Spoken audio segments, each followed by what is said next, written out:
أعوذ بالله من الشيطان الرجيم. بسم الله الرحمن الرحيم. طه ما أنزلنا عليك القرآن لتشقى إلا تذكرة لمن يخشى تنزيلا ممن خلق الأرض والسماوات العلى الرحمن على العرش استوى له ما في السماوات وما في الأرض وما بينهما وما تحت الثرى وإن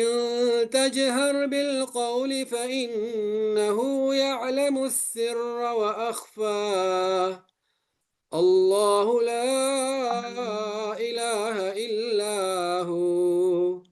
له الأسماء الحسنى وهل أتاك حديث موسى إذ رأى نارا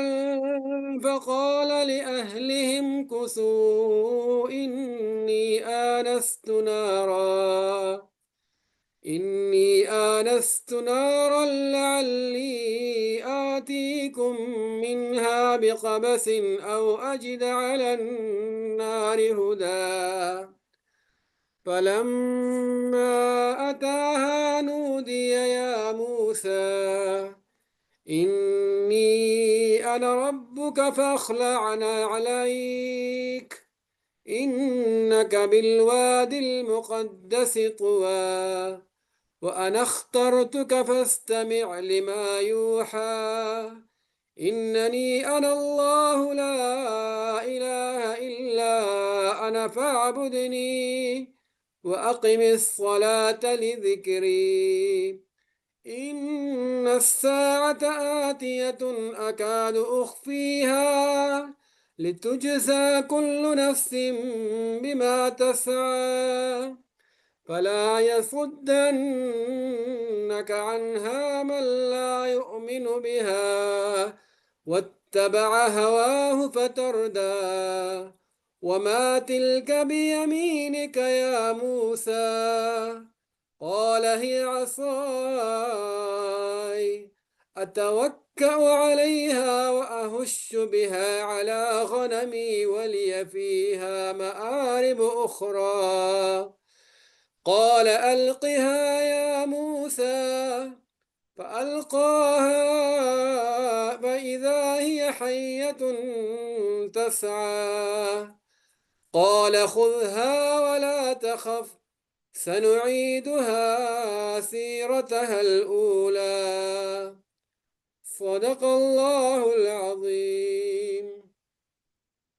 جزاکم اللہ خیرا الحمد للہ رب العالمین والعاقبۃ للمتقین والصلاۃ والسلام علی اشرف الانبیاء والمرسلین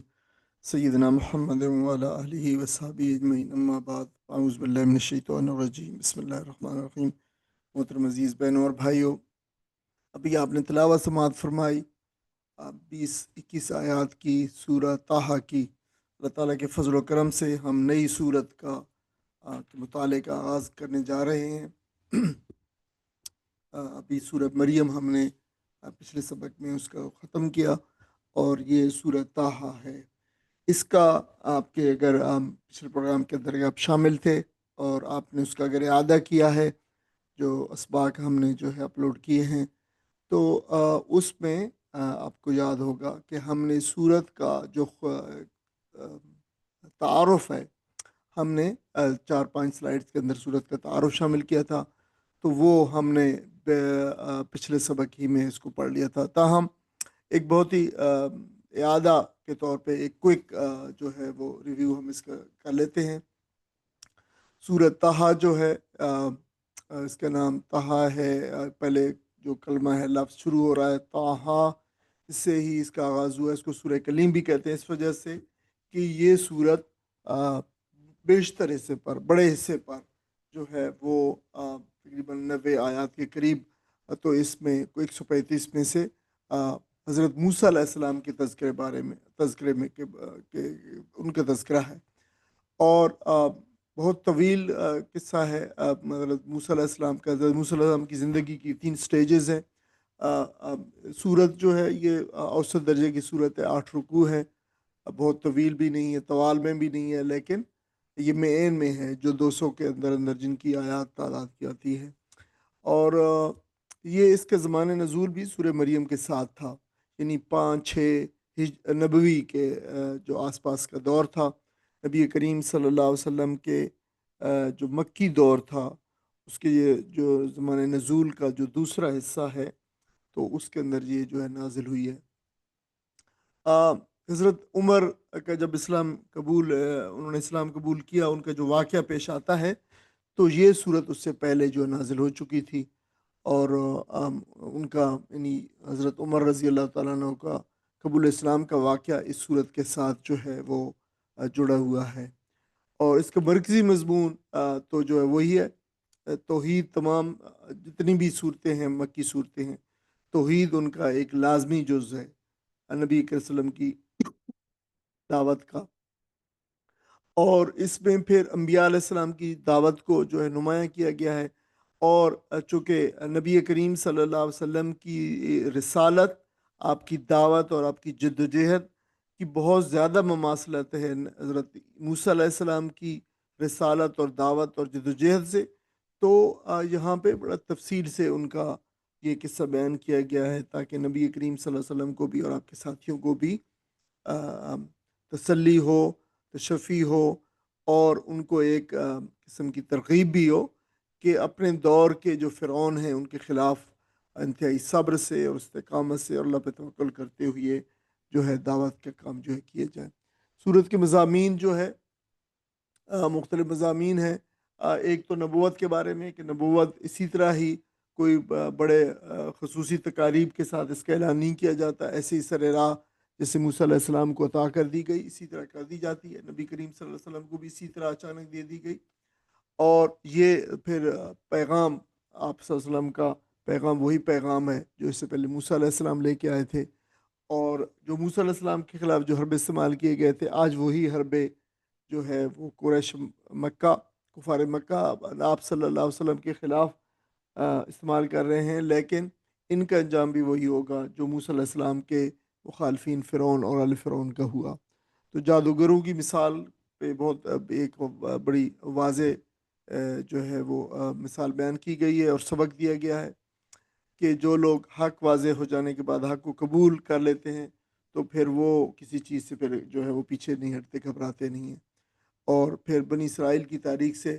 جو ہے دیوی دیوتاؤں اور ان کی عبادت اور بت پرستی اور شرک وغیرہ کی جو ہے شہادت بھی لائی گئی ہے کہ کس طریقے سے اس چیزوں کی جو ہے وہ ابتدا ہوتی ہے. سورت کا پچھلی سورت مریم سے اور اگلی سورت انبیاء سے بڑا زبردست ربط ہے. پچھلی سورت مریم میں خاص بات جو جاننے کی ہے کہ سورہ مریم میں عیسائیوں کو توحید پر قائل کرنے کے لیے اسلام کی زندگی سے استدلال تھا. اس صورت میں یہودیوں کو دعوت دینے کے لیے اور قائل کرنے کے لیے موسیٰ علیہ السلام کی زندگی سے استدلال ہے. اور آپ صلی اللہ علیہ وسلم کی دعوت سے توحید کا ثبوت بھی دیا گیا ہے اور یہ بھی بتایا گیا ہے کہ یہ وہی جو ہے وہ دعوت ہے جو اس سے پہلے انبیاء علیہ السلام دیتے رہے. اور اگلی صورت سے اس کا ربط یہ ہے کہ اگلی صورت سورہ انبیاء میں 16 انبیاء کرام کی تاریخ، ان کے کردار، ان کے کارنام، ان کی سیرت پہ روشنی ڈالی گئی ہے. اور نبی کریم صلی اللہ علیہ وسلم کو ابراہیم علیہ السلام کا وارث ٹھہرایا گیا اور رحمۃ اللہ عالمین بھی ٹھہرایا گیا ہے.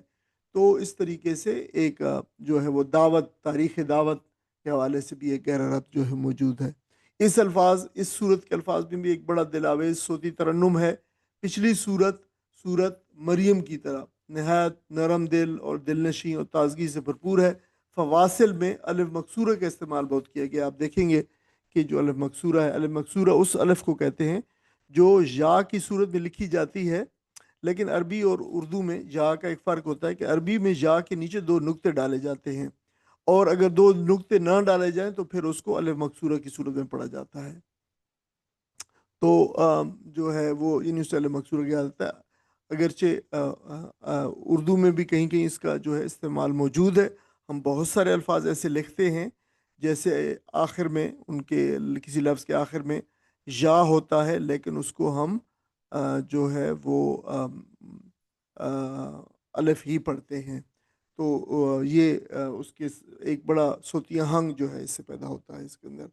اور سورت کا آغاز اور ختام بڑے پاورفل ہے، دونوں میں نبی کریم صلی اللہ علیہ وسلم کا بھی اور قرآن مجید کا تعارف ہے، بڑا زبردست تعارف ہے۔ 5-6 جگہوں کے اندر قرآن مجید کے بارے میں اس صورت میں بتایا گیا ہے۔ اللہ تعالیٰ کی توحید بہت ہی واشگاف انداز میں بیان کی گئی ہے۔ نماز کو اللہ تعالیٰ کے ذکر کے لیے جو ہے اس کے قیام کا ایک ذریعہ بتایا گیا ہے، اور فرمایا کہ عقل مند لوگ کی تاریخ سے عبرت حاصل کرتے ہیں۔ آج اس صورت کا یہ ایک بصری خاکہ ہے، اور آج ہم جو ہے اس کی ابتدا جو ہے وہ پہلی 8 آیات ہے جو نبی کریم صلی اللہ علیہ وسلم کو تسلی بھی دی گئی ہے، حوصلہ افزائی کی گئی ہے، آپ کی دعوت کا منہج بتایا گیا ہے، مقصد کیا ہے، قرآن مجید کی اہمیت و عظمت بتائی گئی ہے، اور یہ دعوت کون قبول کرتے ہیں، اور پھر مختصراً جو ہے آگے یہ بھی ہوگا اس کا بھی حضرت موسیٰ علیہ السلام کو وادی طوا کے اندر جو ہے وہ نبوت رسالہ سے سرفراز کیا گیا، اس کا بھی ذکر آئے گا آج کے سبق میں انشاءاللہ۔ تو ہم نے سبق کی طرف آتے ہیں۔ تاہا، یہ تا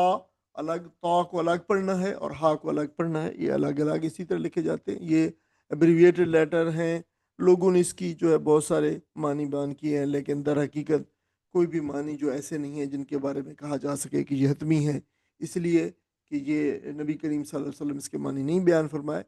تو پھر اس کے بعد ساری کی ساری ہی جو ہے وہ بس قیاس ہی ہے۔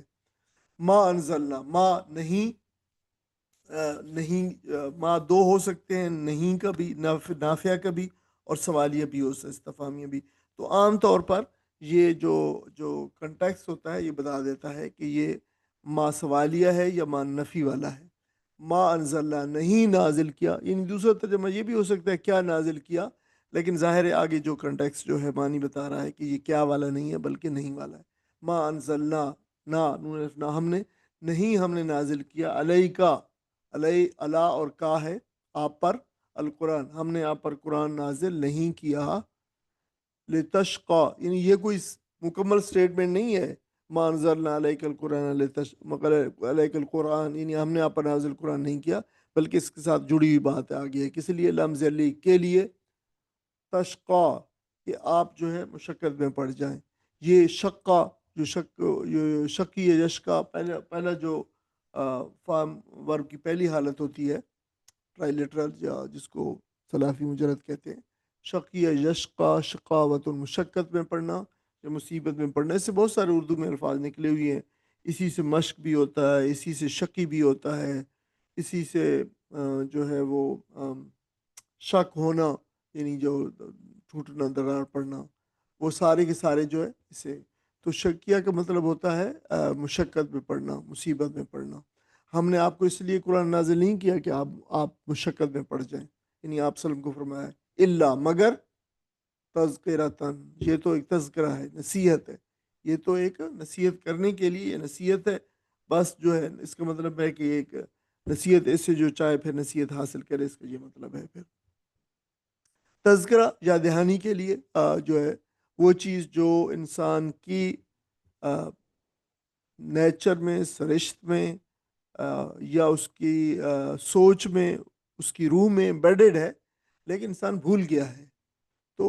اصل میں قرآن مجید ان تمام تعلیمات کو جو انسان کے اندر ودیت کر دی گئی، اس کی طبیعت کے اندر، نیچر کے اندر ان کو بتا دی گئی تھی، تو انسان پہ پھر حالات اور جس طرح کے آپ کہہ لیں کہ مختلف قسم کے پردے پڑ جاتے ہیں، ان کی وجہ سے وہ بھول جاتا ہے کہ وہ ایک اس کا رب ہے، اور اس نے اس کی بندگی کرنی ہے، اور اس کی طرف اس کو لوٹ کے جانا ہے، اور یہ ساری چیزیں جو ہے وہ اس وجہ سے قرآن پھر ان چیزوں کا جو ہے یاد دہانی کرتا ہے، تو انسان کو یاد آ جاتا ہے۔ تذکرتاً، جو ہے یاد دہانی، لمن، لمن لمز لی کے لیے، من کوئی شخص کے لیے، اس شخص کے لیے جو یخشا ڈرتا ہے، خشیت سے، یہ وہ خشیت والا، خشیہ یخشا، خشیت ڈرنا، یعنی جو اس سے ڈرتا ہے، جو ڈرتا ہے، ظاہر جو اللہ تعالیٰ سے ڈرتا ہے۔ تنزیلاً، تنزیل، نازل کیا ہوا، نزل ینزل تنزیلاً، نازل کیا ہوا، نازل کیا گیا، یہ نازل کیا ہوا ہے، یہ قرآن مجید جو ہے، یہ ساری بات آپ دیکھیں اوپر سے قرآن مجید کے بارے میں ہو رہی ہے، یعنی اس سے یہ تذکرہ ہے، اس سے وہی جو ہے سبق لیتا ہے، جو ڈرتا ہے نصیحت وہی حاصل کرتا ہے۔ اور یہ قرآن تنزیل نازل کیا گیا ہے۔ نازل کرنا خاص طور پہ آپ کو ہم پہلے بتاتے چلے آ رہے ہیں، تنزیل کا مطلب ہے تھوڑا تھوڑا نازل کرنا، اور انزال کا مطلب ہے یکدم اتارنا، یکمشت اترنا۔ جیسے دوسری کتابیں تھیں وہ انزال تھا ان کا، قرآن کی انزال بھی ہے تنزیل بھی ہے۔ ممن خلق، اس کی طرف سے، من یہ من اور من ہے، تو من سے من جو اس کی طرف سے جو خلق، جس نے پیدا کیا، پھر یعنی جس نے یہ خالق کی طرف سے اتارا گیا ہوا ہے۔ کس چیز کو خلق کیا؟ الارض والسماوات، اور زمین کو اور آسمانوں کو، تو اس سے مراد پوری کائنات ہے، یعنی تمام کائنات ہے۔ اور آسمان کیا ہے؟ العلا، اس کی ایک صفت ہے، یہ بلند آسمانوں کو، اولا عالی سے ہے، یہ جو ہے ہمیں جانتے ہیں اولا عالی سے بلند تر حصہ جو سب سے اونچا ہے جو ہے اعلیٰ۔ تو اچھا یہ جو اولا ہے خاص طور پر اس کو دے اعلیٰ، ہم اردو میں عام استعمال بھی ہوتا ہے عربی کا لفظ بلند تر، سب سے اونچا، اور اعلیٰ جو ہے کسی مذکر کے ساتھ استعمال ہوتا ہے۔ اچھا اولیا جو ہے مؤنث کے سے استعمال ہوتا ہے، معنی وہی ہے لیکن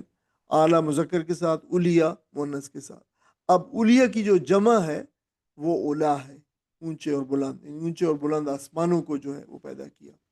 اور آسمانوں کو یعنی مؤنث کا صیغہ کیوں آیا ہے؟ اس لیے کہ سما کی جمع سماوات ہے، بروکن پلورل ہے، یعنی اس کو جمع مکسر کہتے ہیں۔ اور جمع مکسر کے ساتھ پھر جو ہے اگر غیر عاقل ہو، جیسے انسان نہ ہو، کوئی غیر انسان چیز ہو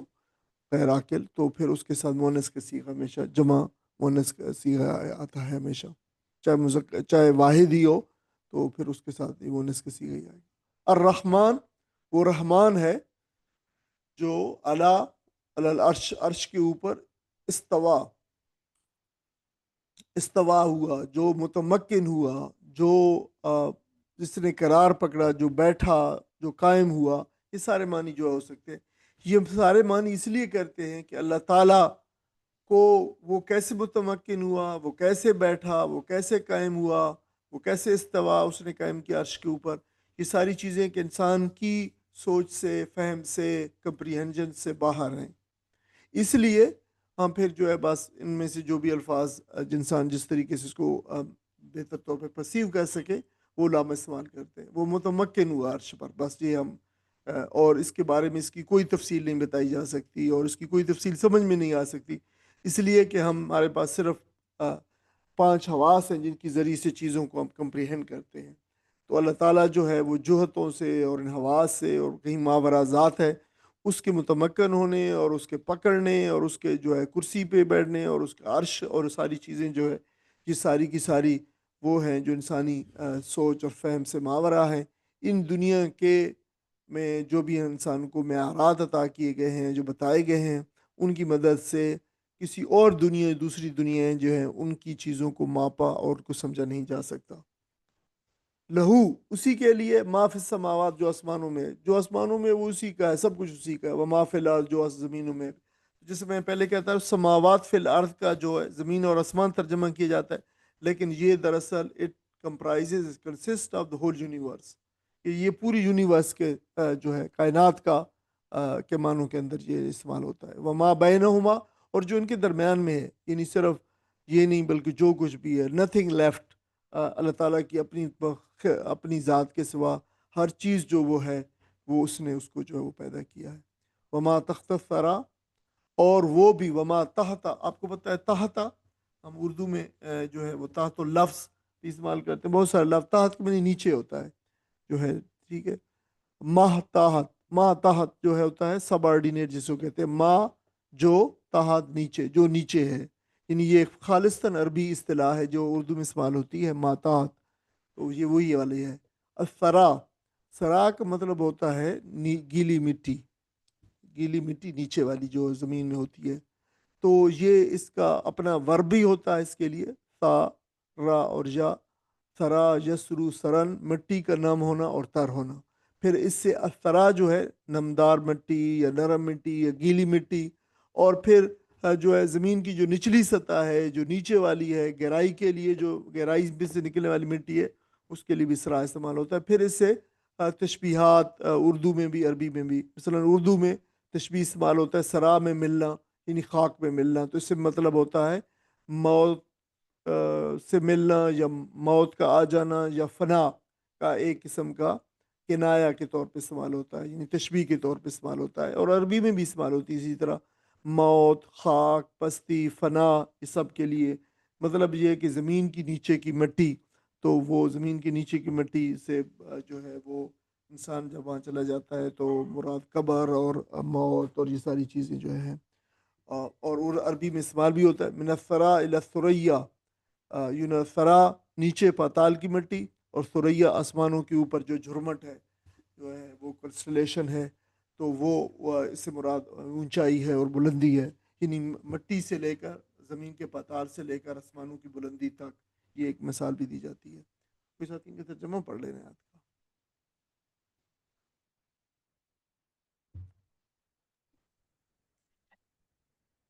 آہا، ہم نے یہ قرآن آپ پر اس لیے نازل نہیں کیا ہے کہ تم مصیبت میں پڑ جاؤ، یہ تو ایک یاد دہانی ہے ہر اس شخص کے لیے جو ڈرے۔ نازل کیا گیا ہے اس ذات کی طرف سے جس نے پیدا کیا ہے زمین کو اور بلند آسمانوں کو، اور رحمان کائنات کے تخت سلطنت پر جلوہ فرما ہے، مالک ہے ان سب چیزوں کا جو آسمانوں اور زمینوں میں ہے، اور جو زمین اور آسمان کے درمیان میں ہے، اور جو مٹی کے نیچے ہے۔ جزاک اللہ خیر۔ اب یہ نبی کریم صلی اللہ علیہ وسلم کی دعوت کے متعلق بھی ہے، آپ کی جو ہے وہ جو دعوت کے اوپر جو آپ کی کیفیت ہوتی تھی، اور اس میں ایک تسلی کا سامان بھی موجود ہے۔ تو اب بظاہر الفاظ ما انزلنا علیک القرآن لتشقی، یا ہم نبی کریم صلی اللہ علیہ وسلم کو جو ہے وہ دعوت جو تسلی دی جا رہی ہے کہ آپ صلی اللہ علیہ وسلم نے دعوت و تبلیغ کی ذمہ داری کو بہت بہترین طریقے سے نبھایا، اور نہ اپنی صحت کا خیال رکھنا اور نہ اپنے سکون کا اور آرام کا، اور بالکل جو ہے وہ آپ نے شدید محنت کے باوجود جو ہے وہ لوگوں نے اس کو قبول نہیں کیا آپ کی دعوت کو، تو پھر نبی کریم صلی اللہ علیہ وسلم کی آپ کو بے چینی ہوتی تھی کہ کہیں ایسا تو نہیں ہے کہ آپ کی دعوت کے سلسلے میں کوئی ایسی کمزوری رہ گئی ہے، آپ دعوت کا حق نہیں ادا کر پا رہے جسے لوگ قبول نہیں کر رہے تھے۔ تو اس پہ آپ صلی اللہ علیہ وسلم کو تسلی دی جا رہی ہے کہ نہیں، ایسا نہیں ہے، آپ کا کام دعوت پہنچانا ہے جو آپ بہت عمدگی سے کر رہے ہیں۔ اچھا، ایمان لانا اور دلوں کا اور قلوب کو بدلنا یہ آپ کی ذمہ داری نہیں ہے۔ اگر کسی کے دل میں اللہ تعالیٰ کا خوف ہے اور حق شناسی موجود ہے تو پھر وہ ان چیزوں کو قبول کر لے گا، اور اگر کوئی شخص حق ناشناس ہے تو پھر وہ اس سے محروم رہے گا۔ اور قرآن کے بارے فرمایا تو یہ کہ تذکرہ ہے، یعنی یہ ایک یاد دہانی سے کرائی جاتی ہے جو انسان کی چیز اندر سے موجود ہوتی ہے۔ قرآن مجید ان حقائق کی یاد دہانی کرواتا ہے جو ہماری خود فطرت کے اندر موجود ہیں پہلے سے، لیکن ہم ان سے غافل ہو گئے ہیں،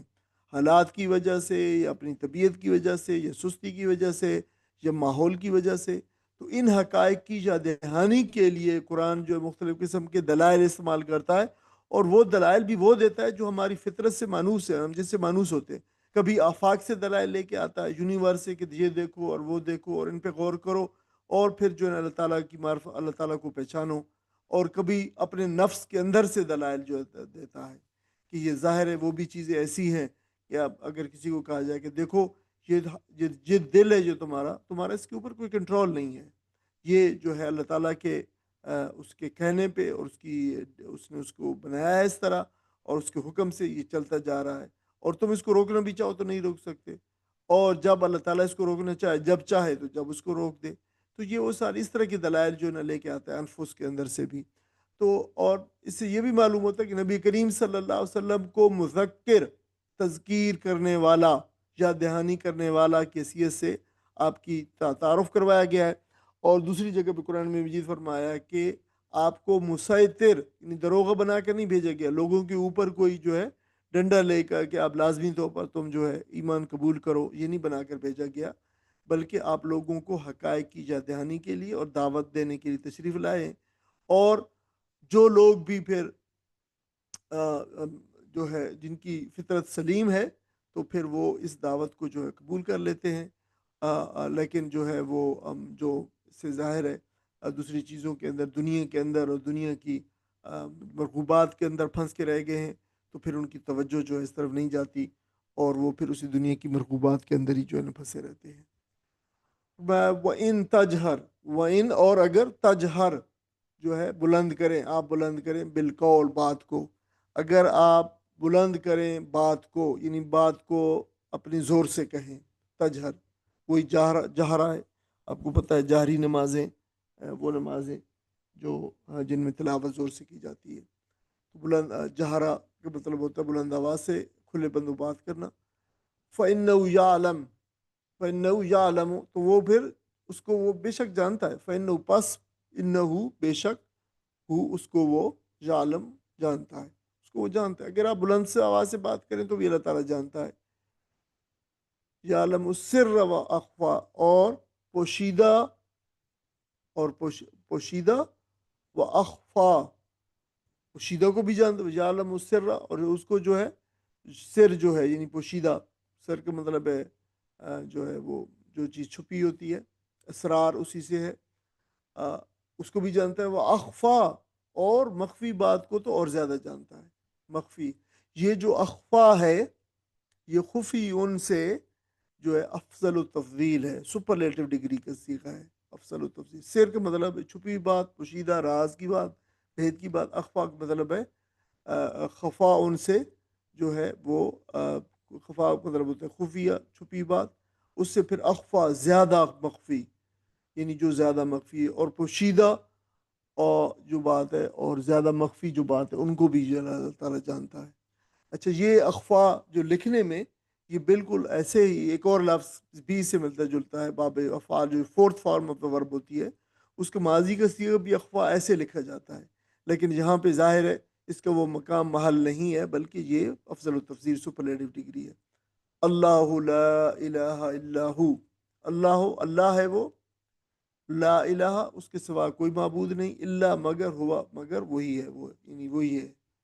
لہ الاسماء الحسنہ، لہو اس کے لیے، الاسماء الحسنہ سب خوبصورت تمام اچھے نام جو ہے اسی کے لیے، الاسماء الحسنہ سب سے اچھے نام۔ حسنہ جو ہے یہ حسن ان کی سے افضل التفضیل ہے، لیکن حسن ان سے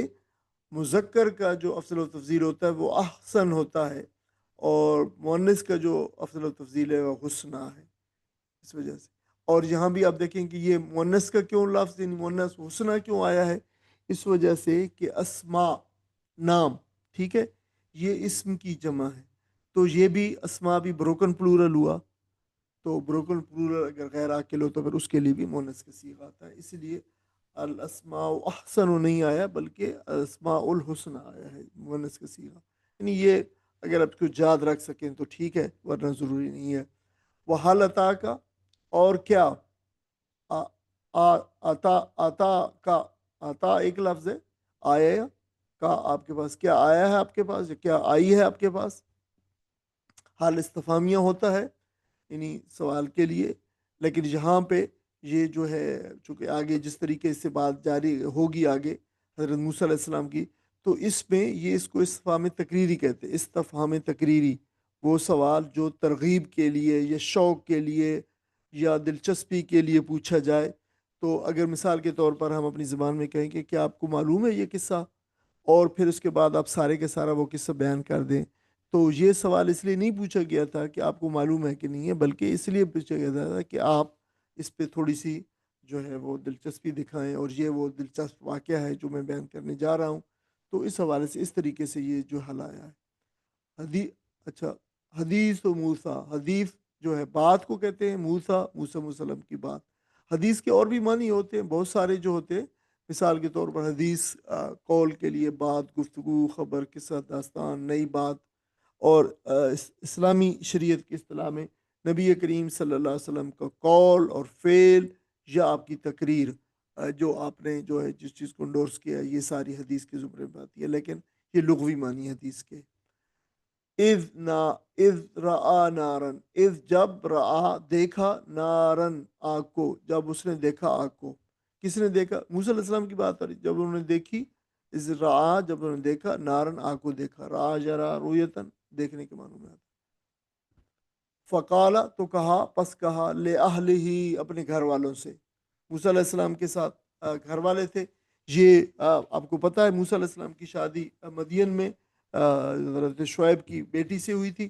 تو وہاں پہ وہ قصہ ہم سے پہلے پڑھائے ہیں سورہ آراف کے اندر بھی اور سورہ نام کے اندر بھی.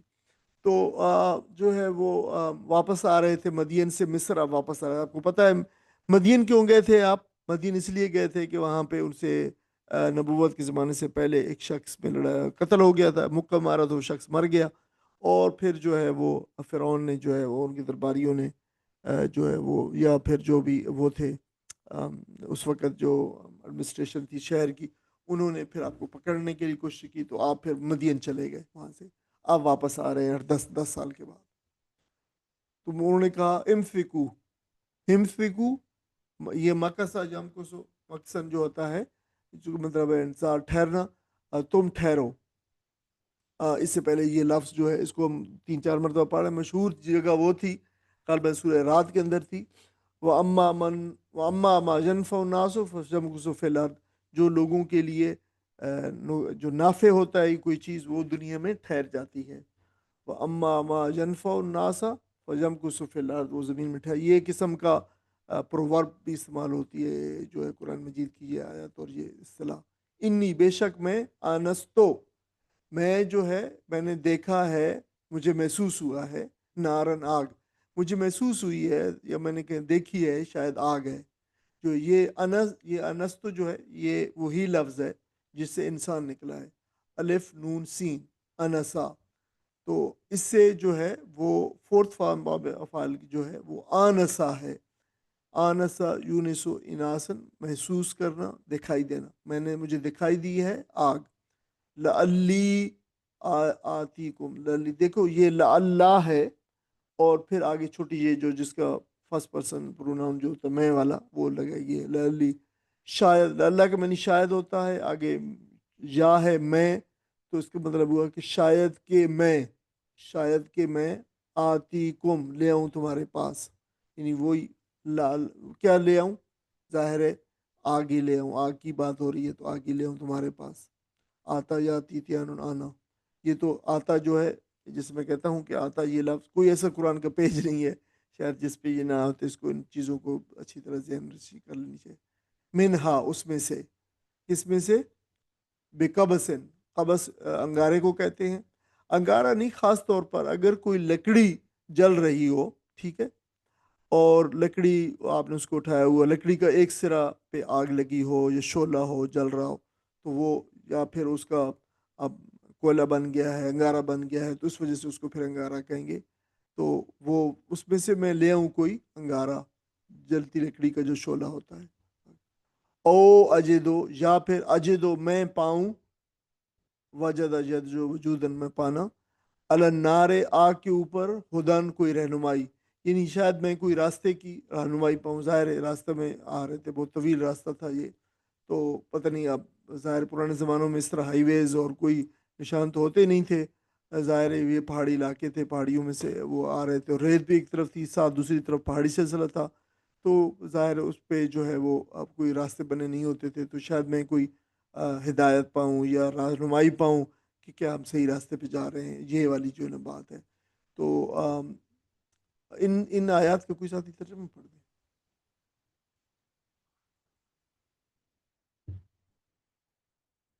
ساتھی پڑھنا چاہتے ہیں ترجمہ؟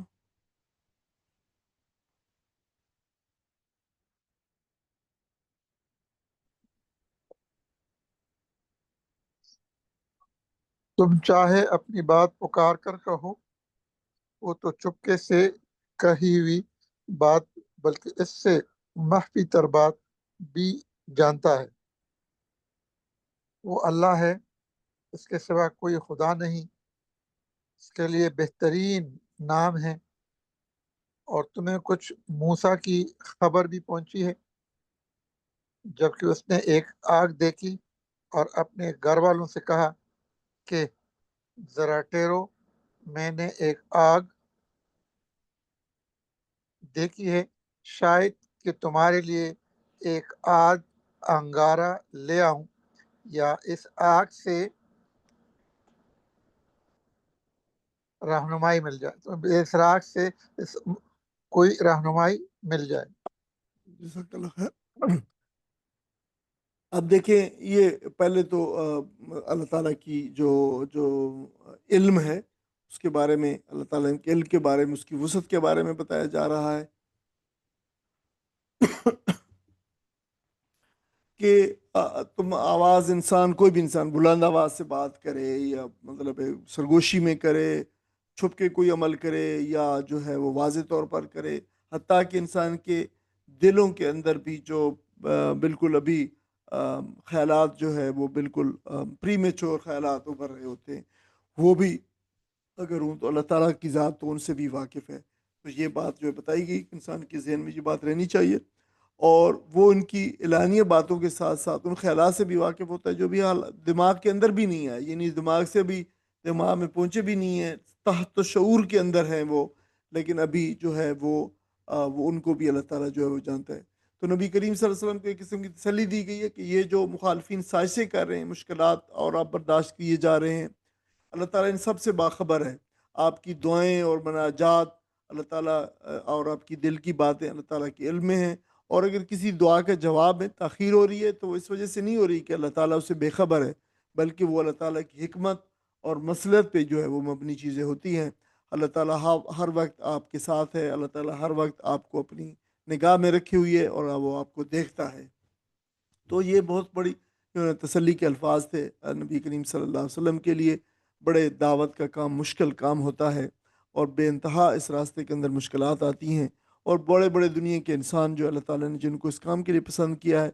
وہ بھی پھر ایسا موقع آتا ہے کہ دعوت کی بظاہر ناکامی سے جو ہے وہ بدل ہو جاتے ہیں. تو اس سلسلے میں اللہ تعالیٰ کی مسلسل جو ہے وہ تسلی اور اطمینان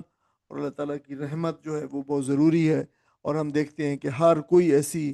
صورت نازل نہیں ہوئی ہے مکہ میں سے جب آپ صلی اللہ علیہ وسلم، پیچھے آپ جتنے ساتھی آپ بہنیں اور بھائی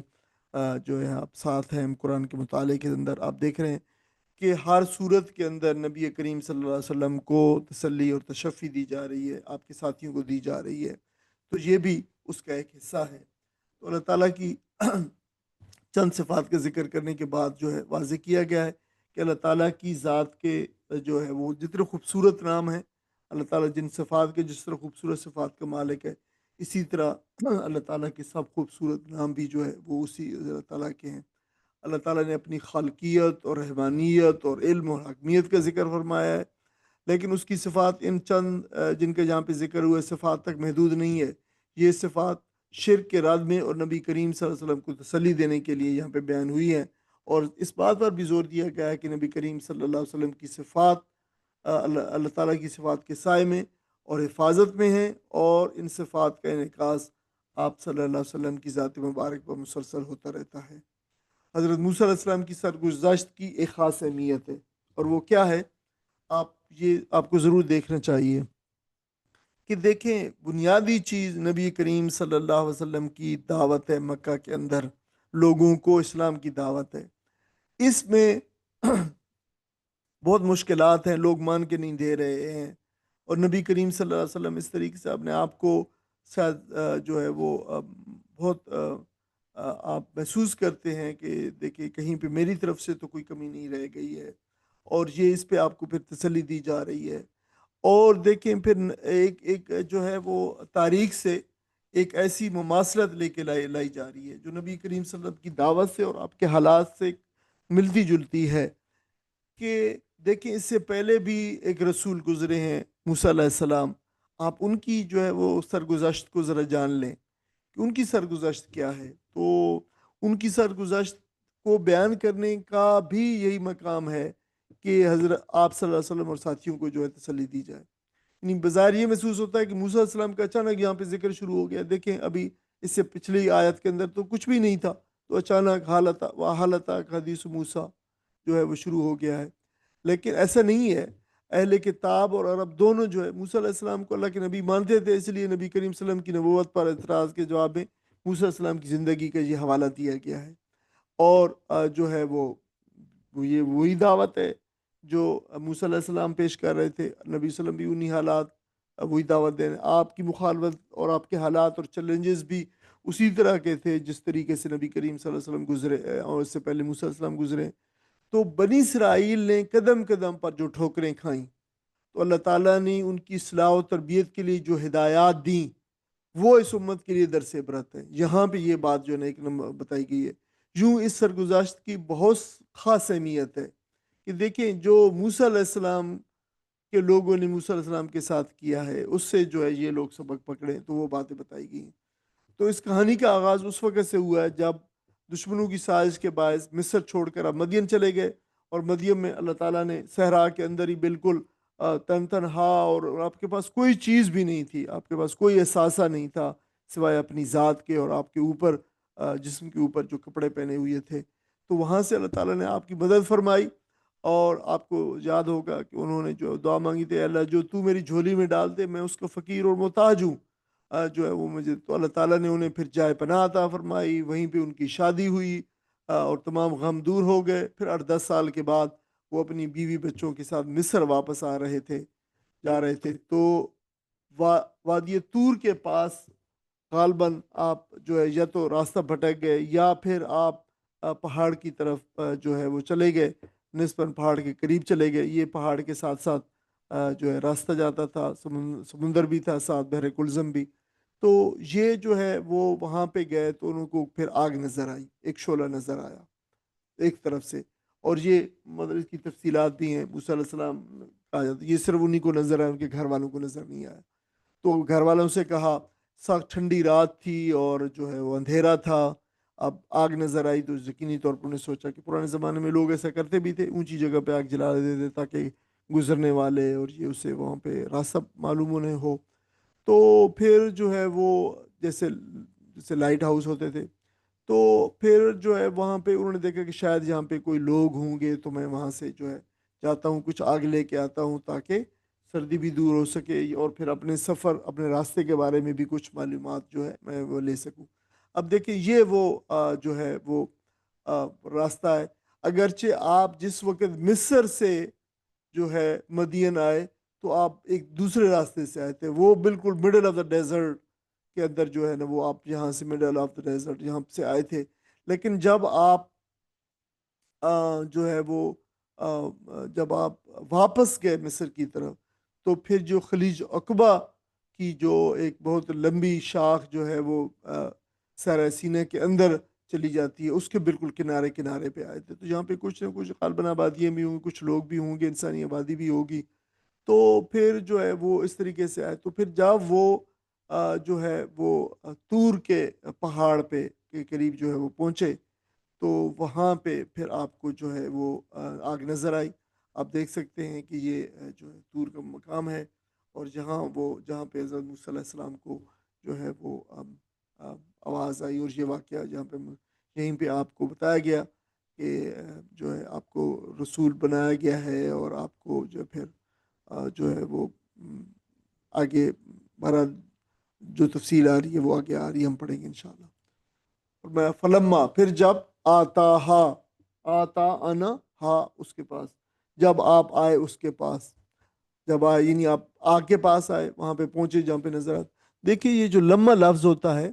یہ جیسے، جب، جو ہی کے معنوں میں آتا ہے،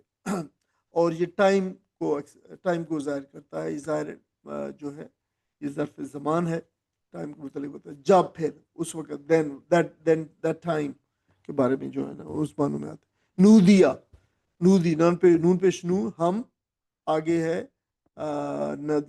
جو ہے وہ سوری یہ نودی، یہ نون، سوری یہ غلطی سے لکھا گیا ہے، یہ نودیا جو ہے تو وہ ہے آواز دی گئی، اصل میں یہ نودیا نون پیش نو ہے، یہ پیسے وائس ہے، ندا سے کہ یہ جو آواز دی گئی، نودیا آواز دی گئی، یا موسیٰ، اے موسیٰ، تو آواز دی گئی اے موسیٰ، نادا جنادی، منادتن، آواز پکار دینا، اسی سے یہ پیسے وائس ہے نودیا۔ انی، بے شک میں، انا یہ بھی میں کہ ہے، عربی اردو میں تو کریں گے تو 2 دفعہ میں لکھنا پڑے گا، لیکن عربی میں یہ ایک مسلوب ہے، 2 دفعہ میں کا معنی ہونے کے باوجود ایک ہی دفعہ یہ نہیں سمجھا جاتا ہے یہاں پہ۔ بے شک میں ربوں کا تیرا رب ہوں، فخلا، پس، فا زبر فا، پس کے معنوں میں سو یا پس، اخلا ہے یہ اتار دے، نعلیک، نعلیک آپ اپنے جوتے، اپنے جوتے. تو یہ دو لفظ ہیں دیکھیں، فخلا یہ اخلا، اور نال جو ہے یہ دو لفظ ہوئے. خلا یخلو خلن اتارنا، پھینک دینا، اتار دینا، الگ کر دینا، یہ اردو میں استعمال ہوتا ہے جو ہے. اسی سے لفظ خلا بھی نکلا ہوا ہے جو ہے وہ الگ کر دینا. خلا جو طلاق کے جس معنوں میں آتا ہے اسی سے نکلا ہوا خلا، پھینک، الگ کرنا. تو الگ کر دے یا اتار دے. آگے کیا ہے؟ نالیک. تو اصل میں تو یہ نالین ہے. نال جو ایک جوتے کو کہتے ہیں، نالین دو جوتے، اور اگر نالین کے ساتھ کا لگ، نالین کا ہے تو چونکہ اضافت لگ گئی ہے کا کی، اس وجہ سے پھر جو ہے آخری نون جو ہے اس کو گرا دیا جاتا ہے ہمیشہ. تو نالئی بن گیا، نالئی کا اپنے جوتے جو ہے وہ اتار دے. اچھا، جوتوں کے بارے میں یہ دیکھیں کہ ایک تو نال جو ہے جوتے کو کہتے ہیں، لیکن اگر آپ تھوڑا سا جیسے عرب ملکوں میں رہتے ہیں تو آپ دیکھتے ہوں گے کہ عرب ملکوں میں جو ہے وہ دوسرے لفظ بھی جو جوتوں کے لیے استعمال ہوتے ہیں. مثلاً عربی میں آج کل جو مجروج عربی ہے اس میں ایک لفظ استعمال ہوتا ہے ہدا، ہدا. اور احویہ جو ہے وہ لکھا ہوتا ہے، جو ہے وہ عرب مسجدوں میں لکھا ہوتا ہے کہ دے احدا الرف، کہ یہ جوتے جو ہیں پلیز آپ اس پہ یہ جو بنا ہوا ہے ریک، جوتوں کا شو ریک جو بنا ہوا ہے اس کے اوپر رکھیں. تو یہاں پہ احویہ لفظ جو ہے لکھا ہوتا ہے. تو اس پہ یعنی نوٹ کر لیں کہ یہ بھی جوتوں کے لیے ہوتا ہے. اور یہ نال خاص طور پر ایسے جوتے ہوتے تھے جیسے آپ کہہ لیں کہ سینڈل، یا پرانے زمانے میں یہ لفظ ایک ہی استعمال ہوتا تھا. تو نال جو ہے وہ نالین مبارک بھی آپ دیکھیں کہ جو عام طور پر لوگ سمجھتے ہیں کہ یا کہتے ہیں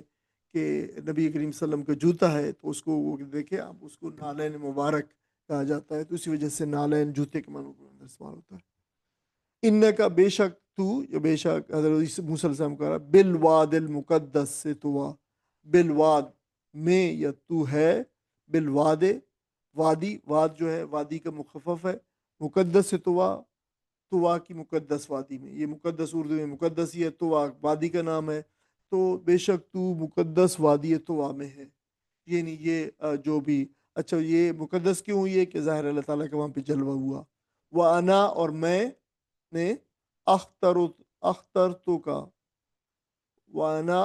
اگر اکٹھا پڑھ کے ملے وانا اختر تو کا، اور میں نے، اختر تو جو ہے وہ تمہیں چن لیا ہے، کا آپ کو، یعنی تجھے، میں نے تجھے چن لیا ہے یا اختیار کر لیا. یہ اختارا جو ہے اختیارہ سے ہے، اختارا یختارو اختیارن، یہی لفظ اختیار جو ہے اردو میں استعمال ہوتا ہے چوائس کے لیے، پسند کے لیے، چننے کے لیے. تو میں نے تمہیں چن لیا ہے. آپ کس لیے اس کی چن لیا ہے؟ نبوت کے لیے، رسالت کے لیے. فاستمع لما یوحا، فاستمع، فا پس، اچھا یہ ہے استمع، یہ سمع سے. دیکھیے سمع جو ہوتا ہے سننا ہوتا ہے، استماع جو ہے، استماع جو سیونتھ فارم آف دا ورب ہے، یہ جو ہے یہ کان لگا کے سننا بالکل. وہ کہتے ہیں نا ٹو بی ہول ایئرز، جو تمام کے تمام جو ہے آپ نے کان جو دے دیے ہیں لگایا کے، تو اسے غور سے سننا بہت ہی. یہ وہاں پہ وہی ویزر قری القرآن فاستمعوا له وانصتوا لعلکم ترحمون، کہ وہاں بھی یہ لفظ ہے کہ جب قرآن پڑھا جائے تو پورے غور اور توجہ سے سنو گے، پھر تمہیں دوسرا کام کوئی نہیں کرنا چاہیے. یہ وہی لفظ جہاں پہ بھی وہی وہاں پہ بھی آیا ہے، یعنی محض سننا نہیں ہے، استماع ہے، یعنی غور سے سننا. اور غور سے سن اس کو جو وحی کی جاتی ہے، اننی بے شک میں، ان اللہ میں ہوں اللہ، لا الہ میرے سوا کوئی الہ نہیں، اللہ مگر، یعنی میں ہوں، انا اللہ انا مگر میں ہی، فعبدنی بے شک تو پھر سو یا پس میری عبادت کر، فعبدنی میری عبادت کر. یہ موسیٰ علیہ السلام کو بالکل ابتدائی ہدایات ہیں، یعنی یہ ڈکلریشن کے بعد کہ آپ اللہ تعالیٰ نے، میں نے تمہیں چن لیا ہے، اور جو ہے اس کو غور سے سن جو تمہارے اوپر وحی کی جاتی ہے. اور پہلی جو ہے یہ وہ ہے ہدایات ہے. وقیم الصلاۃ، اور نماز کو قائم کر، لذکری میرے ذکر کے لیے. ان سا بے شک گھڑی، یعنی قیامت کی گھڑی، سا جو گھڑی، لیکن السا قرآن میں قیامت کے لیے ہی آیا، آتیتن آنے والی ہے، بے شک قیامت آنے والی ہے، اکاد اخفیہا، اکاد جیسے میں پہلے بتاتا چاہ رہا ہوں کہ یہ جو کادا جو کادو کودن ہوتا ہے، تو یہ کسی کام کے جب انسان قریب ہو لیکن وہ کام ہوا نہ ہو تو پھر اس کام سے پہلے کادا لگا دیا جاتا ہے، کادا کودن، بہت ساری، یہ ڈپینڈ کرتا ہے کہ کیا فکرہ ہے اس کے حساب سے. تو کسی کام کے قریب ہونا جو ہے کام، مگر کام ابھی نہ ہونا، تو اس کے بعد پھر کام بتایا جاتا ہے. کیا کام؟ اخفیہا، کہ میں چھپاؤں، قریب ہے کہ میں چھپاؤں اسے، یعنی کس چیز کو چھپاؤں؟ ظاہر ہے قیامت کی گھڑی کو جو ہے بتایا. لتجزا،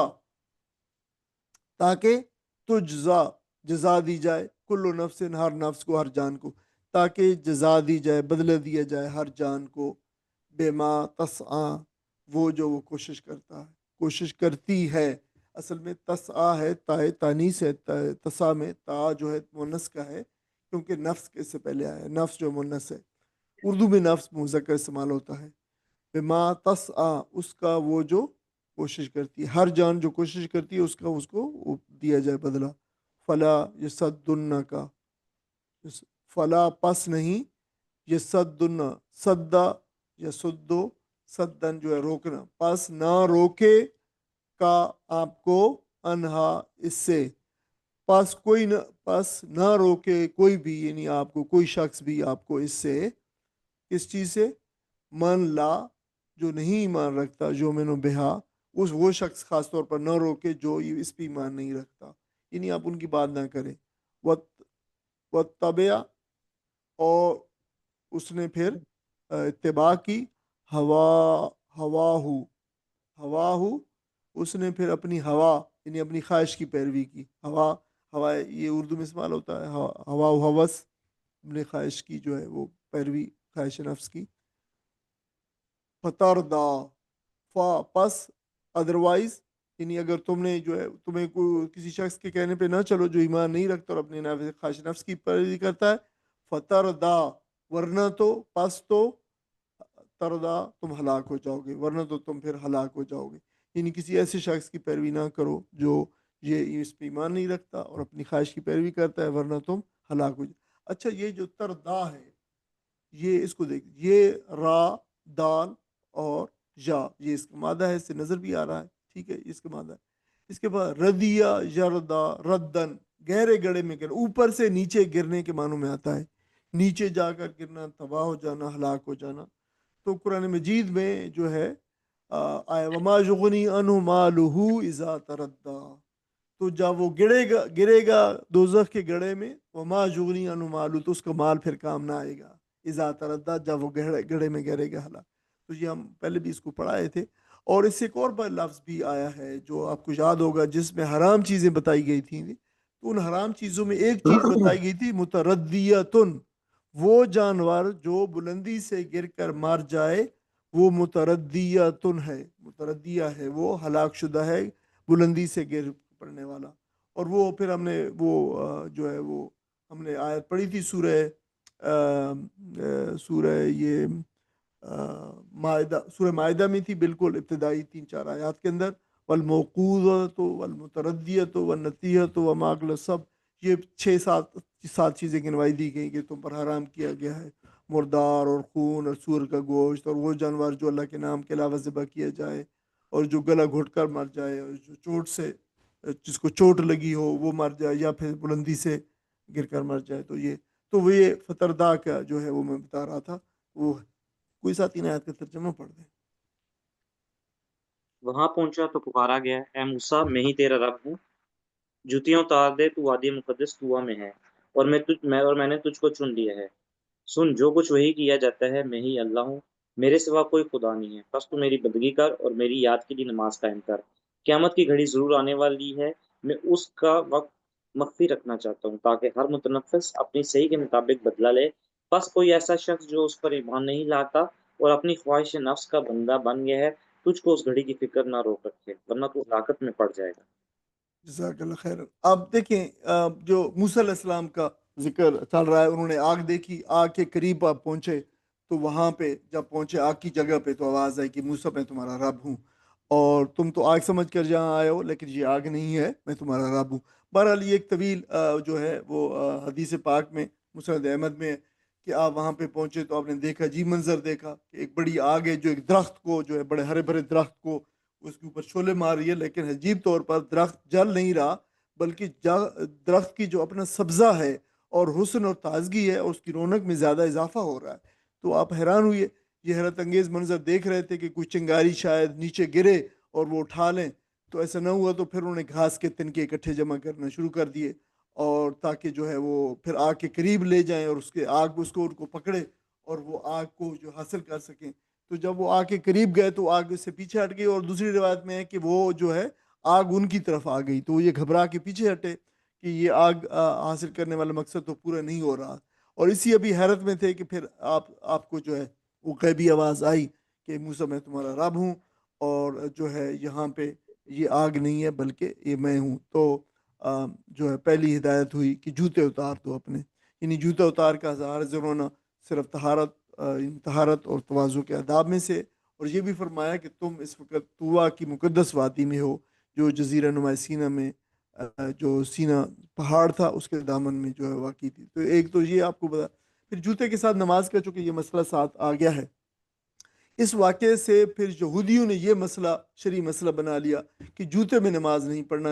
پڑھنا جائز نہیں ہے۔ تو نبی کریم صلی اللہ علیہ وسلم نے اس غلط فہمی کو رفع کرنے کے لیے پھر خصوصی طور پر ارشاد فرمایا کہ خالف الجہود، یہود کی مخالفت کرو، فإنہم لا یصلون فی نعالہم ولا خفافہم، کیونکہ یہود نہ تو جوتوں میں نماز پڑھتے ہیں اور نہ موزوں میں نماز پڑھتے ہیں، تو تم ایسا کیا کرو۔ تو لیکن اس کا یہ مطلب بھی نہیں ہے کہ لازمی طور پر جوتے میں نماز پڑھی جائے، یعنی ایسا بھی نہیں ہے، بلکہ یہ ایک آپشن ہے کہ تم ایسا بھی کر سکتے ہو۔ اور ابو داؤدی میں حضرت عمر بن العاص کی روایت ہے کہ انہوں نے فرمایا کہ میں نے نبی کریم صلی اللہ علیہ وسلم کو جوتوں کے ساتھ اور جوتوں کے بغیر دونوں طریقے سے جو ہے نماز پڑھتے میں نے دیکھا ہے۔ اور پھر مسند احمد اور ابو داؤد میں ابو سعید خدری رضی اللہ عنہ کی روایت ہے کہ نبی صلی اللہ علیہ وسلم فرمایا کہ تم میں سے جب کوئی مسجد میں آئے تو جوتے کو پلٹ کر دیکھ لے، اگر کوئی گندگی لگی ہوئی ہے تو زمین سے رگڑ کر صاف کر لے اور ان جوتوں کو پہنے ہوئے نماز پڑھ لے۔ تو یہ اصل میں صحیح مسئلہ ہے۔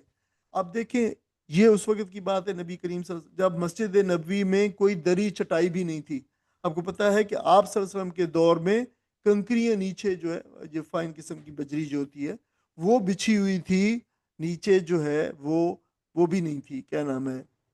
کوئی چٹائی بھی نہیں تھی۔ تو یہ اس وقت کی بات ہے۔ اور دوسرا یہ تھا کہ بعد میں آپ اس کو ایکسٹرپولیٹ کرنا کہ آج کل کوئی شخص جو ہے وہ جیسے آج کل مساجد کے اندر جو ہے دریاں ہوتی ہیں اور قالین ہوتے ہیں اور جگہ پاک صاف ہوتی ہے،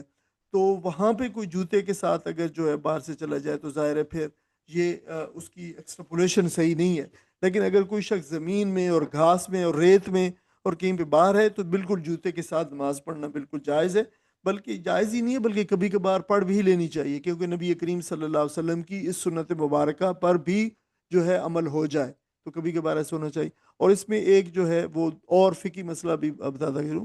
کہ تقریباً تمام فقہا نے کہا ہے امام شافعی کی ایکسیپشن کے سوا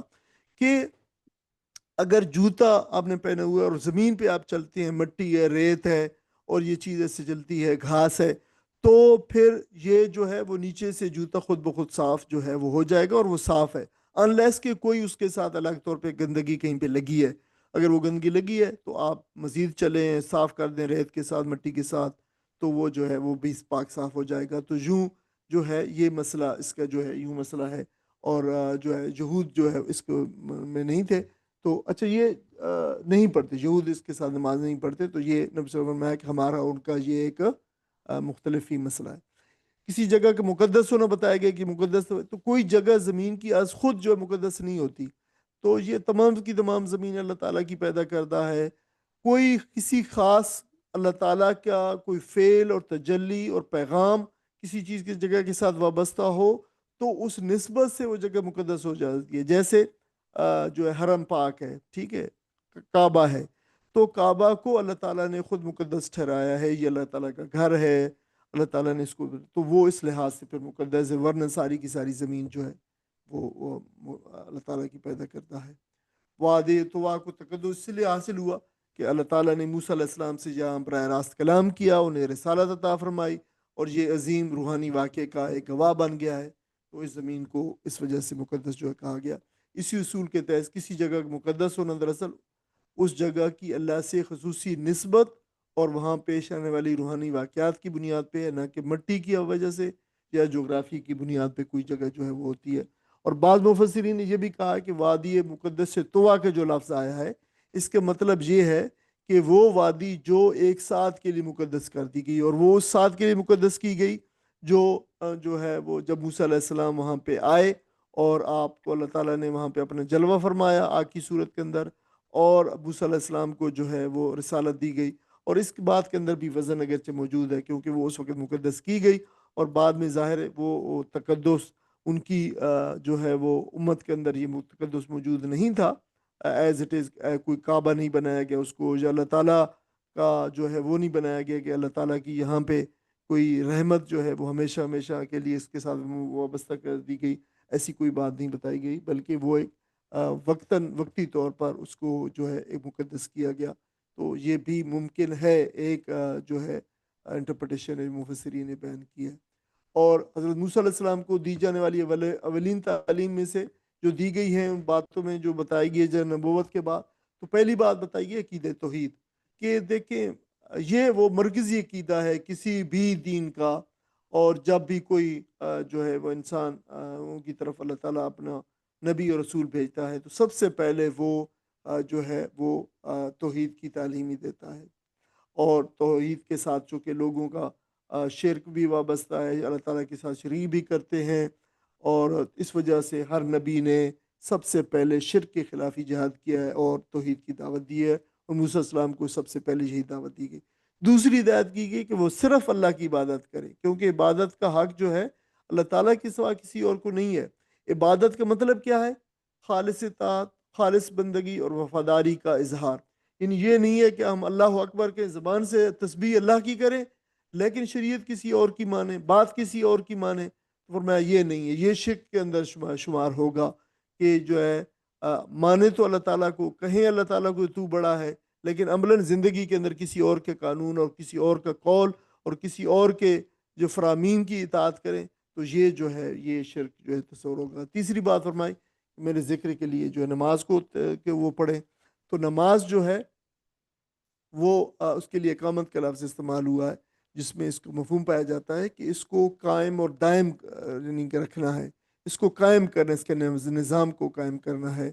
چاہے انفرادی نماز ہو اور اجتماعی ہو، یہ سارے اللہ تعالیٰ کے ذکر کے لیے بہت بڑی اہم جو ہے اس کے ذکر کی حفاظت کے لیے بہت بڑی محافظ ہیں، اور یہ سب سے اعلیٰ اور سب سے مؤثر ذریعہ بھی ہے اللہ تعالیٰ کے ساتھ رابطہ استوار کرنے کا۔ اس وجہ سے انبیاء علیہ السلام کو توحید کے بعد سب سے پہلے جس چیز کی ہدایت دی گئی وہ نماز ہی ہوتی ہے، اور نبی کریم صلی اللہ علیہ وسلم کو بھی اور موسیٰ علیہ السلام کو بھی اور باقی انبیاء علیہ السلام کو بھی جو ہے یہ اس کی جو ہے تعلیم دی گئی سب سے پہلے، اس لیے کہ یہ جو ہے کوئی بھی جو امت چاہے ایک فرد بھی ہو اس امت کے اندر، تو یہ اللہ تعالیٰ کے ساتھ میثاق کو یاد رکھنے اور اس کی تجدید کے لیے بار بار ایک دن کے اندر کئی دفعہ اس عہد کی تجدید کے لیے جو چیز سب سے بیسٹ اور تصور کی گئی ہے بہترین طور پر وہ جو ہے نماز ہے، اور اس سے پھر اقرار بھی ہوتا ہے اللہ تعالیٰ کا کہ تو میرا رب ہے اور میں تیرا بندہ ہوں، اور اس سے پھر یہ بھی نظر آتا ہے کہ اگر کسی شخص نے جو ہے وہ نماز ضائع کر دی تو پھر اس نے پورے دین کو پھر جو ہے وہ ضائع کر دیا ہے۔ تو اس طریقے سے یہ ابتدائی تعلیمات تھیں جو حضرت موسیٰ علیہ السلام کو جو دی گئی تھی، اگرچہ اور بھی 2 آیات ہم نے پڑھی تھیں تلاوت کی تھی، لیکن انشاءاللہ تعالیٰ اس کو پھر ہم اگلے سبق میں جو ہے وہ اگلے سبق میں اس کو پڑھیں گے انشاءاللہ تعالیٰ۔ اور اس میں اگر جو ہے جو آج پڑھا ہے سورت کا ابتدا آغاز کیا ہے سورت طٰہٰ کا، اس میں کوئی سوال ہو تو آپ پوچھا رکھ سکتے ہیں۔ وآخر دعوانا الحمدللہ رب العالمین وجزاکم اللہ خیرا۔ السلام علیکم وعلیکم السلام ورحمۃ اللہ وبرکاتہ۔ یہ بات بھائی، بھائی معذرت کے ساتھ، اور اللہ تعالیٰ مجھے ہدایت دے، میں تھوڑا سا کنفیوز ہو گیا ہوں آج کے سبق میں۔ یہ جو موسیٰ علیہ السلام کو اللہ تعالیٰ نے آگ کی صورت میں بلا کے کہا کہ میں تمہارا رب ہوں، یہاں آ کے نا اب میرا ذہن اٹک گیا، اب مجھے ہدایت کی ضرورت ہے اور آپ کی رہنمائی کی ضرورت ہے. لیکن جتنی بھی چیزیں ہیں اللہ تعالیٰ کی تخلیق شدہ ہے، خواہ وہ دن ہے، رات ہے، آگ ہے، پانی ہے، جو بھی ہے. تو اللہ تعالیٰ اپنی تخلیق کی شکل میں کیسے نمودار ہو سکتا ہے؟ پھر میرے ذہن میں یہ بھی ایک سوال آیا، یہ جواب خود بخود میں آٹومیٹکلی ذہن میں یہ بھی آ رہا ہے کہ نہیں، ایسا بھی تو ممکن ہے یہ جتنی بھی چیزیں ہیں چونکہ یہ اللہ تعالیٰ نے بنائی ہے، اور یہ تمام چیزیں اللہ تعالیٰ کی ذات کی گواہی دیتے ہیں کہ ہاں ایک اللہ تعالیٰ موجود ہے. لیکن یقین کریں میں کوئی کلیئر نقطے پہ نہیں پہنچا، مجھے نہایت رہنمائی کی ضرورت ہے.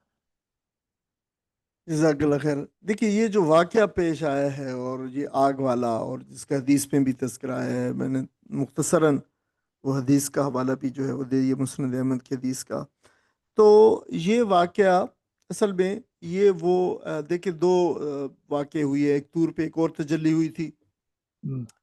جب آپ واپس آ رہے تھے مصر سے لے کر لوگوں کو جو ہے وہ جو ہے فلسطین آ رہے تھے. راستے میں لوگوں نے کہا تھا کہ ہم موسیٰ علیہ السلام کو کہا، بنی اسرائیل نے، کہ ہم تیرے رب کو دیکھنا چاہتے ہیں. تو ایک وہ واقعہ تھا. تو اللہ تعالیٰ نے پھر فرمایا کہ نہیں، یہ مجھے نہیں دیکھ سکتے. تو حضرت موسیٰ علیہ السلام نے اصرار کیا کہ یا رب یہ اس پہ کرتے ہیں کہ تو اپنی کوئی نہ کوئی صورت تجلی کی دکھا. تو فرمایا کہ یہ نہیں دیکھ سکتے کہ مگر یہ دیکھو کہ اگر سامنے پہاڑ کے اوپر جو وہ ہے، اگر پہاڑ میری جو ہے ایک محض تجلی کو، نور کی تجلی کو جو ہے وہ برداشت کر سکتا ہے، تو پھر دیکھیں کہ پھر یہ مجھے دیکھ سکتے ہیں. تو وہ تجلی ایک وہ تھی بالکل، یعنی یہ نہیں ہے کہ وہاں پہ اللہ تعالیٰ آیا ہے، بلکہ اس نے ایک اپنی کوئی چھوٹی معمولی سی تجلی جو ہے نور کی وہ وہاں پہ ڈالی، تو وہ سارے کا سارا پہاڑ جو ہے بھسم ہو گیا اور سارے لوگ جو ہلاک ہو گئے. ٹھیک ہے. تو ایک وہ تھی. اور دوسرا یہاں بھی، تو یہاں بھی ایسا نہیں تھا کہ اللہ تعالیٰ خود یہاں پہ آیا ہے، یعنی اللہ تعالیٰ کی ذات جو ہے کسی مقام میں آنے سے ماورا ہے. اگر اللہ تعالیٰ کی ذات زمین و آسمان کے اندر سما جائے تو پھر وہ رب نہ ہوا، وہ اللہ تعالیٰ نہ ہوا، بلکہ یہ جیسے میں نے پہلے کہا کہ اس کا تصور، اس کی کرسی زمین و آسمان کو پہ حاوی ہے، اس محیط ہے. ہم روز پڑھتے ہیں سورہ آیت الکرسی کے اندر، تو محیط ہے کہ مطلب اس کو گھیرا ہوا ہے، یعنی وہ کہیں زمین و آسمان اور کائنات سے کہیں بڑی ہے. تو اس کا صحیح تصور جیسے میں نے کہا ہے کہ ہم اس دنیا کے اندر اپنے ذہن کے ساتھ، حواس خمسہ کے ساتھ جو ہے وہ نہیں کمپریہنڈ کر سکتے. تو وہ کوئی ایسی چیز. اب اللہ تعالیٰ نے ظاہر ہے یہ جو مقام تھا یہ بھی تجلی کا. حضرت موسیٰ علیہ السلام کی توجہ جو ہے الگ طور پہ اپنے بچوں، خاندان، اپنے وہاں پہ پورا اہل تھا آپ کے ساتھ یہ بھی آتا ہے کہ آپ کے ساتھ وہ بھی تھے، نوکر چاکر بھی تھے، آپ کے ساتھ ریوڑ بھی تھا بکریوں کا، یہ بھی اس میں آتا ہے. تو بکریوں کے ریوڑ کے لیے آپ کے پاس یقیناً آپ کے پاس آدھو. تو ان سے الگ طور پر آپ کو پہاڑ میں اوپر کہیں پہ بلایا گیا تاکہ آپ جو ہے وہ توجہ کے ساتھ، کنسنٹریشن کے ساتھ اللہ تعالیٰ کی جو وحی ہے اس کو سنیں اور اس کو سمجھیں. تو وہ جو روایات میں آتا ہے مفسرین کہ وہ جو آگ تھی، وہ آگ جو ہے، جو آگ تو ایک اشارہ تھا کہ موسیٰ علیہ السلام اس طرف آ جائیں، ان کو ضرورت تھی آگ کی، تو وہ آ جائیں اور جو ہے وہ وہاں پہ آئیں اور پھر ان کے ساتھ جو ہے یہ معاملہ ہو. اور وہاں پہ بھی وہی ہوا کہ آگ جو تھی انہوں نے دیکھا، وہاں پہ آگ ان کو نظر آئی، وہ آگ کے پاس پہنچے، تو پھر وہ وہی معاملہ ہوا جو حدیث میں نے کہ وہ آگ نہیں تھی. تو فرمایا کہ تم تو آگ کی تلاش میں آئے ہو، لیکن یہاں پہ میں اللہ تم سے مخاطب ہوں، اور میں نے تمہیں جو ہے وہ پیغمبر چن لیا ہے، اور تم جو ہے یہ ہدایات پھر عطا فرمائی آپ نے. تو اصل میں یہ ایسا نہیں تھا کہ اللہ تعالیٰ خود یہاں پہ، اللہ تعالیٰ نے اپنی جو ہے کوئی ایک معمولی سی اور چھوٹی سی تجلی اور چھوٹا سا ایک کشف جو ہے اللہ تعالیٰ نے وہاں پہ جو موسیٰ علیہ السلام کو دکھایا تاکہ آپ وہاں پہ آ جائیں اور آپ کو وہاں پہ الگ طور پہ آپ سے جو ہے وہ یہ بات آپ کو جو ہے تنہائی میں یا توجہ کے ساتھ جو ہے آپ سن سکیں اور آپ اس کو جو ہے وہ لے سکیں. تو یہ ایک آپ کہہ سکتے ہیں کہ ایک واقعہ ایسا پیش آیا، لیکن ایسا نہیں ہے کہ اللہ تعالیٰ خود آیا ہو، اللہ تعالیٰ کسی جگہ پہ آنے، اللہ تعالیٰ وہ اسے ماورا ہے کہ کسی جگہ پہ اللہ تعالیٰ آئے. تو وہ ایسا نہیں ہے، وہ اس کو ہم صحیح طور پہ کمپریہنڈ، تو یہ اللہ تعالیٰ کی ایک تجلی تھی محض کہ موسیٰ علیہ السلام کی توجہ کے لیے اور آپ کو بلانے کے لیے اور آپ کو آپ کی نبوت کا اعلان کرنے کے لیے اور آپ کو ابتدائی جو ہے وہ ہدایات دینے کے لیے یہ ایک جو ہے مقام کا انتخاب کیا گیا تھا، اور اس مقام کے انتخاب کے لیے آگ کا وہ کیا گیا، اور آپ کے بارے میں پھر مزید مفسرون میں بہت کچھ اس میں تفصیل، ان میں سینکڑوں صفحات لکھے گئے ہیں اس کی تفسیر کے اندر، کہ وہ آگ ایسی تھی، وہ آواز ایسی تھی، وہ چاروں طرف سے آتی تھی، وہ اس کو سماعت ہی نہیں، خالی آپ اعضاب انسان کے اس کو آواز کو محسوس کرتے تھے، چاروں طرف سے جو آواز آتی تھی حضرت موسیٰ علیہ السلام کو، تو وہ اس کے بارے میں بہت کچھ تفصیل سے موجود ہے، لیکن مختصراً اتنا ہی جاننا چاہیے کہ اللہ تعالیٰ کی ایک جو ہے وہ اللہ تعالیٰ نے ایک ہیلہ کیا، اس طرح ایک بات کی ان کو جو ہے وہاں پہ بلانے کے لیے اور یہ مقام اور یہ باتیں دینے کے لیے جو ہے وہاں پہ کیا۔ اس کا مطلب یہ اقبال بھائی کہ ایک مخصوص مقام پر بلانے کے لیے اللہ تعالیٰ نے موسیٰ علیہ السلام کو ایک انڈیکیٹر دیا. جی بالکل ایسے کیا ہی ہے کہ اب سخت اندھیری رات تھی، ان کے پاس جو ہے وہ آگ نہیں تھی، ان کے ساتھ ان کی بیوی تھی، بچے تھے، ان کے ساتھ ریوڑ تھا، ان کے ساتھ دوسرے لوگ تھے جو ملازم تھے، تو آگ کی ضرورت تھی، سخت سردی تھی، تو انہوں نے پھر آگ کی جو ہے وہ آگ کی تلاش میں گئے، تو اصل میں آگ کی تلاش جو تھی وہ آگ تو نہیں تھی، وہ تو بلانے کا ایک ذریعہ تھا۔ جزاک اللہ خیر، جزاک اللہ خیر.